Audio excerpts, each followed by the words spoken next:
तो frame of reference का मैंने डेफिनेशन लिख दिया। ये system of coordinate axis which defines the position of A particle और एन इवेंट।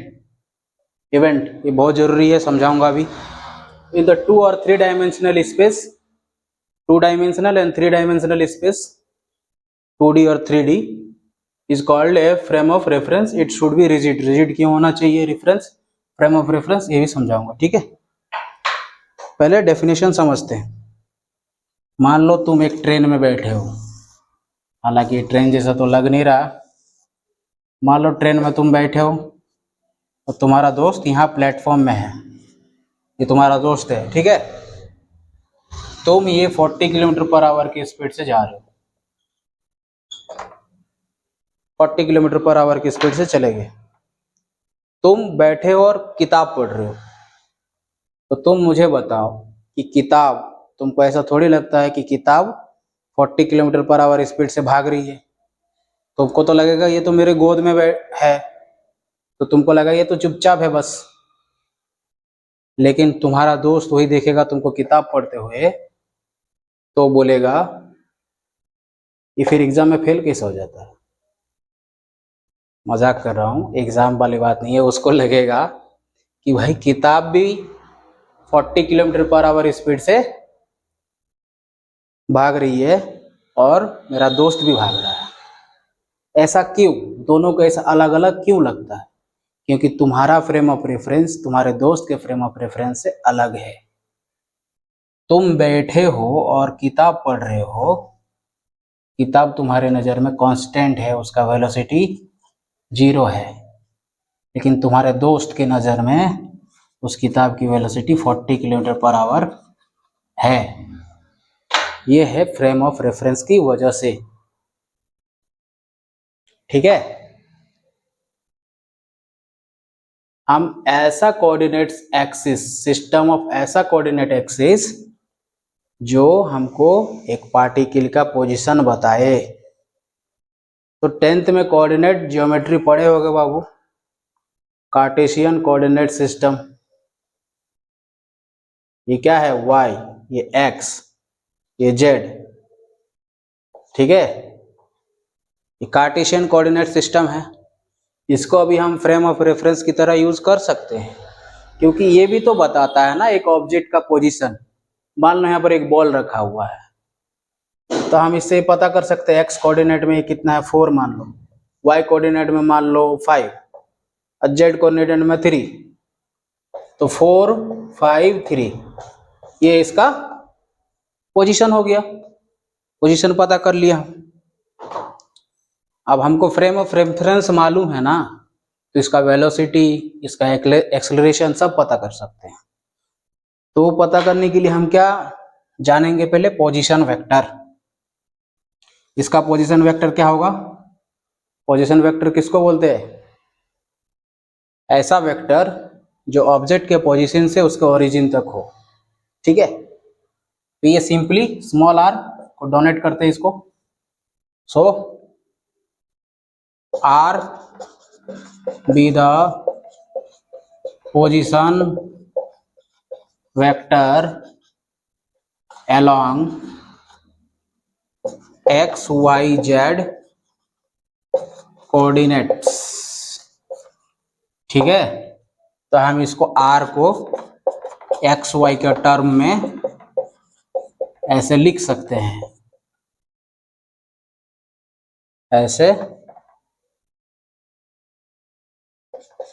लिख सकते हैं। ये आई कैप, जे कैप, के कैप, ये क्या है? ये है यूनिट वेक्टर्स। इनका क्या मतलब होता है? ऐसा वेक्टर जिनका मैग्नीट्यूड 1 हो। ठीक है, r को x y z के टर्म में लिख दिए। अब डिस्प्लेसमेंट हम निकाल लेंगे। डिस्प्लेसमेंट निकालने के बाद हम वेलोसिटी भी निकाल सकते हैं, dv बाई dt। तो वेलोसिटी कैसे निकालेंगे, v dr बाई dt। ठीक है, r का वैल्यू क्या है, एक्स आई कैप वाई जे कैप प्लस के प्लस जेड जेड के कैप, नीचे dt। वेलोसिटी निकल जाएगा, किसका, बॉल का, ठीक है। एक्सेलरेशन निकाल लेंगे dv/dt, तो हम इसको ऐसे भी लिख सकते हैं,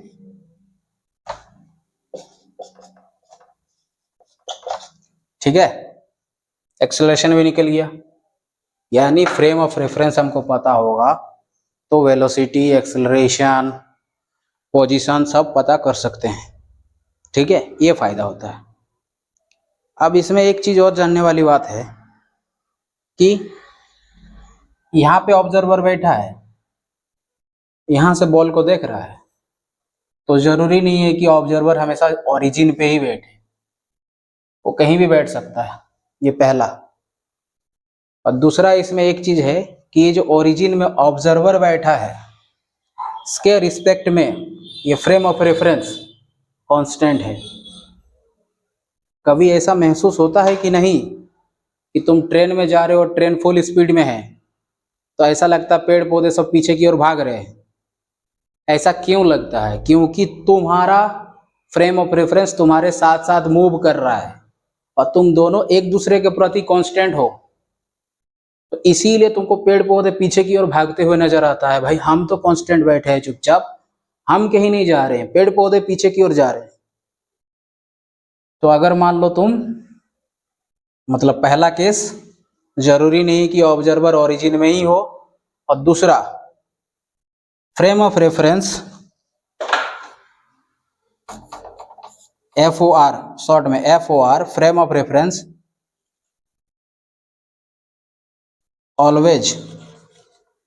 ऑलवेज कांस्टेंट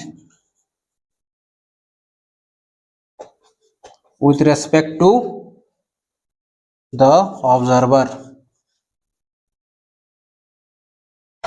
ठीक है। तुम उसके सेंटर में हो, अपने फ्रेम ऑफ रेफरेंस के सेंटर में हो, तुम्हारा फ्रेम ऑफ रेफरेंस तुमको छोड़ के कहीं नहीं जाएगा। इसीलिए वो बाइक वाला केस में भी, जो तुम 100 किलोमीटर पर आवर स्पीड से भाग रहे थे, उसमें भी तुम्हारा फ्रेम ऑफ रेफरेंस तुम्हारे ही पीछे है, वो भी तुम्हारे साथ उतनी ही तेजी से भाग रहा है। यानी हम ऐसा सोच सकते हैं कि बाइक में तुम बैठे हो, तुम्हारा दोस्त बैठा है, तुम दोनों रेस्ट में हो तुम्हारे फ्रेम ऑफ रेफरेंस से, और मार्केट, मम्मी सब 100 किलोमीटर पर आवर स्पीड से पीछे भाग रही है। ये तुम्हारा फ्रेम ऑफ रेफरेंस है, ठीक है। I hope you understand this. Frame of reference में और एक चीज बच गया, इवेंट। सर पार्टिकल तो समझ आया, पार्टिकल का क्या है, हमको पोजीशन जान सकते हैं, सब कुछ जान सकते हैं। इवेंट का कैसे जान सकते हैं? फ्रेम ऑफ रेफरेंस क्या जरूरत है? बिना फ्रेम ऑफ रेफरेंस के इवेंट का भी हम पोजीशन, लोकेशन कुछ भी नहीं जान सकते। इवन हम उसको मानेंगे ही नहीं ये इवेंट है, ठीक है। इवेंट का क्या मतलब? Something happened suddenly. मेरे पास एक मैच बॉक्स है, उसमें एक माचिस है, मैं इसको जलाता हूँ, ठीक है। अब इमेजिन करो ये मेरा रूम है, ये मेरा रूम है, और मैं यहाँ पे हूँ और ये मेरा हाथ में माचिस है, ठीक है। और ये कोना है, मेरा रूम का कोना है, कॉर्नर है, यहाँ पे तुम बैठे हो। तुम ये घटना होते हुए देख ही नहीं सकते अगर मैं इसको कार्टेशियन कोऑर्डिनेट सिस्टम नहीं मानता, ये पॉसिबल ही नहीं है, ठीक है। मैं मान के चलता हूँ ये y एक्सिस है, ये x एक्सिस है, ये z एक्सिस है, और ये तुम ओरिजिन में बैठे हो और मैं इसको जलाता हूँ, ये जल गया। अब इसका, इस जो घटना घटा, इसका पोजीशन तुम आराम से यहाँ से बैठ के पता कर सकते हो। भाई x में इतना है, y में इतना है, और z में इतना है। इसका पोजीशन तभी पता कर सकते होगा तुम्हारे पास कोई फ्रेम ऑफ रेफरेंस होगा, ठीक है। तो फ्रेम ऑफ रेफरेंस बहुत जरूरी है इवेंट के लिए भी। इसके बाद हम पढ़ेंगे इनर्शियल फ्रेम ऑफ रेफरेंस। चलो आप थोड़ा इनर्शियल भी देख लेते हैं।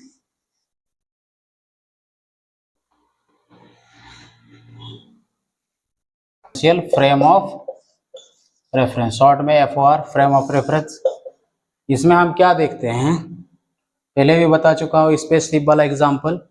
यानी अगर वो स्पेसशिप कांस्टेंट वेलोसिटी के साथ ट्रेवल कर रहा है, कांस्टेंट वेलोसिटी यानी एक्सेलरेशन जीरो। ये पहला केस, ऐसा फ्रेम ऑफ रेफरेंस जहां वेलोसिटी कांस्टेंट है, तो उस तरीके के फ्रेम ऑफ रेफरेंस को हम बोलेंगे इनर्शियल फ्रेम ऑफ रेफरेंस। दूसरा, जहां वेलोसिटी जीरो माने फ्रेम ऑफ रेफरेंस रेस्ट में है। तो ये तो हमारी इस यूनिवर्स में इम्पॉसिबल सा चीज है, क्योंकि इस यूनिवर्स में कुछ भी रेस्ट में नहीं है, एब्सोल्यूट रेस्ट में कुछ भी नहीं है।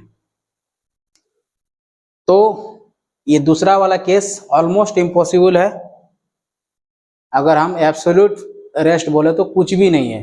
हाँ, बहुत दूर के जो स्टार्स हैं उनको हम रेस्ट में मान के चलते, क्योंकि वो ऑलमोस्ट, एक तो उनकी वेलोसिटी चेंज ऑलमोस्ट जीरो के बराबर है, ठीक है, वो जीरो ही है, मान के चलते हैं। दूर के स्टार्स को हम, अगर कोई दूर के स्टार में तुम बैठ के अर्थ को देखोगे तो हम उसको हम इनर्शियल फ्रेम ऑफ रेफरेंस मान लेंगे, क्योंकि वो ऑलमोस्ट रेस्ट में है।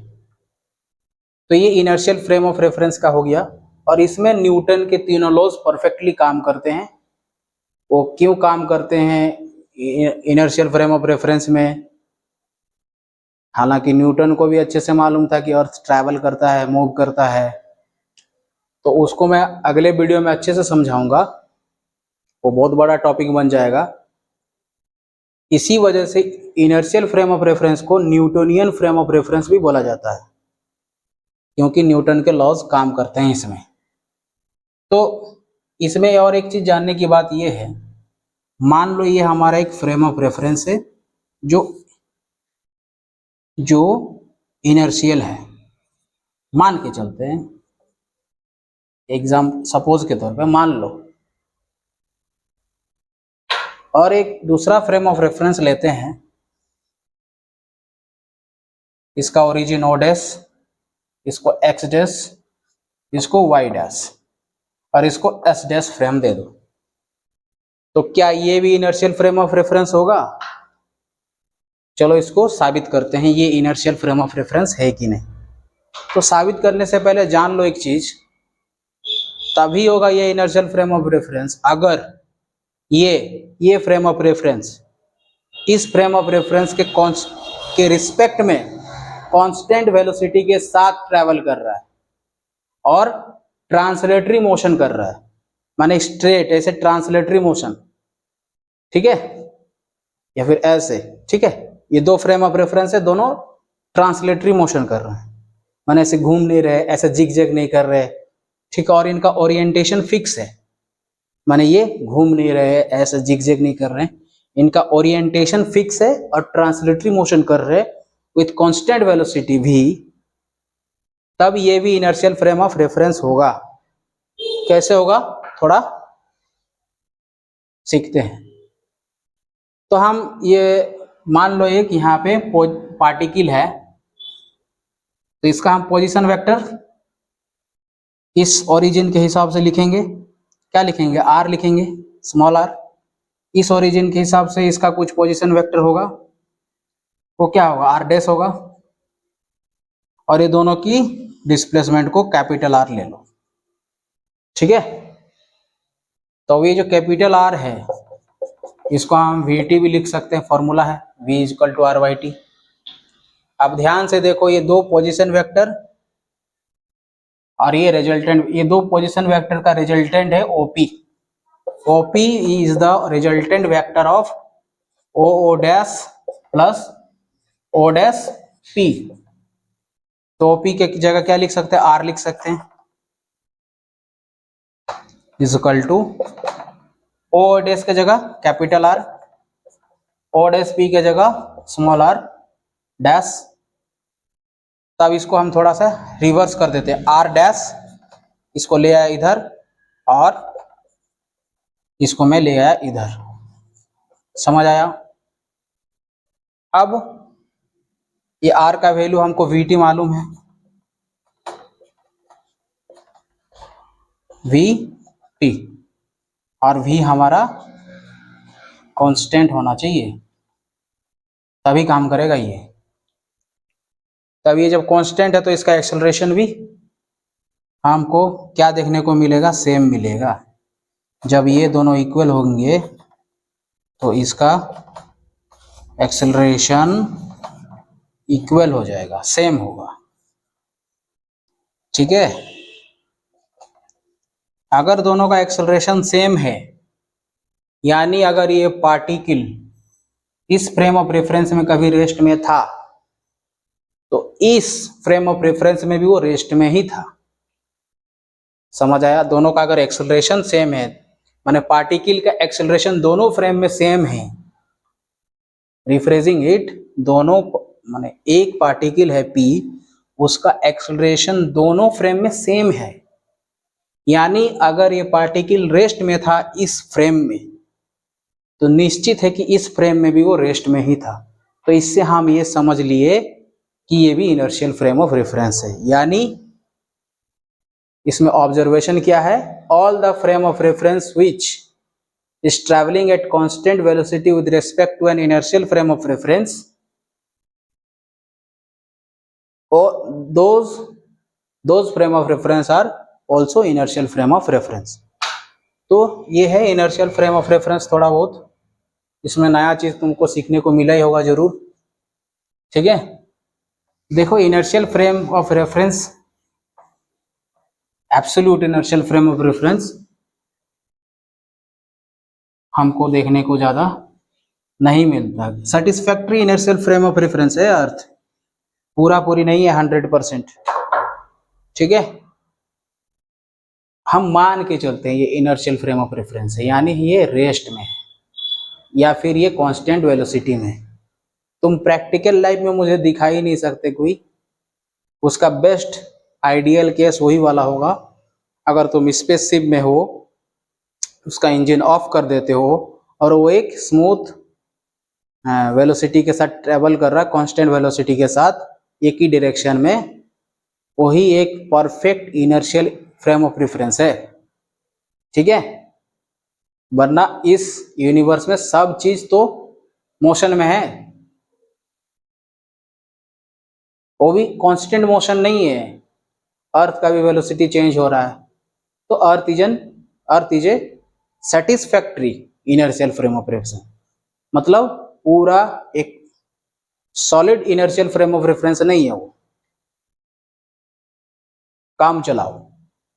अच्छा, ये रिजिड का क्या मतलब, मैं भूल गया था। रिजिड मतलब होता है कोई फ्रेम ऑफ रेफरेंस ले लो, एक कार्टेशियन ले लिया, इसका 1 2 3 ये रेफरेंस पॉइंट है, इधर भी होगा ऐसा, इधर भी होगा। दो रेफरेंस पॉइंट के बीच का डिस्टेंस कभी भी चेंज नहीं होगा ओवर द टाइम पीरियड। ये डिस्टेंस कभी भी कम ज्यादा नहीं होगा टाइम बीतते जाए। तो इसी तरह के फ्रेम ऑफ रेफरेंस को हम रिजिड मानते हैं। ठीक है, रिजिड इसीलिए बोलते हैं। और एक क्लासिकल मैकेनिक्स में लेना जरूरी है, रिजिड ही होना चाहिए। आगे हायर क्लासेस में फ्लेक्सिबल फ्रेम ऑफ रेफरेंस पढ़ोगे। ठीक है, ये हो गया inertial frame of reference. Non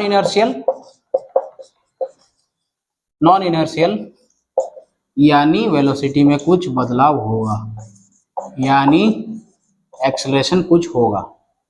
माने प्रैक्टिकल लाइफ में हर चीज ऑलमोस्ट, मान लो तुम बाइक चला रहे हो, कभी 40 कभी 30 कभी 100 कभी 50, तो वेलोसिटी में चेंज कर, हालांकि वो स्पीड बोला जाता है। चलो मैं रॉकेट की बात करता हूँ। रॉकेट फ्लाई कर रहा है, जैसे जैसे उसकी ट्रेजेक्ट्री चेंज होती है ना, उसकी डायरेक्शन चेंज होती है। ऐसा नहीं कि वो सीधा स्ट्रेट ही जाके खड़ा बैठ जाता है अपने लोकेशन में, वो ट्रेजेक्ट्री उसकी चेंज होती है ऐसे। तो जैसे डायरेक्शन चेंज हुआ तो वेलोसिटी चेंज हुआ, तो वेलोसिटी चेंज हुआ यानी वो इनर्शियल फ्रेम ऑफ रेफरेंस नहीं है। तो हमारे प्रैक्टिकल लाइफ में non inertial frame of reference के एग्जांपल ही एग्जांपल है। ठीक है, और इस फ्रेम ऑफ रेफरेंस में न्यूटन के लॉज सही से काम नहीं करते हैं।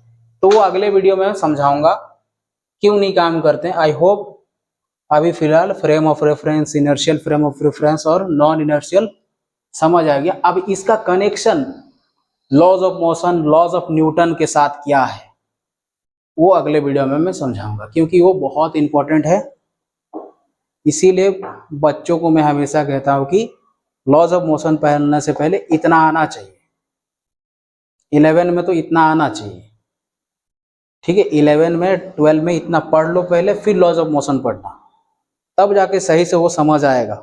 वरना वो रट के तो तुम एग्जाम में पास हो ही जाओगे, ठीक है। ओके।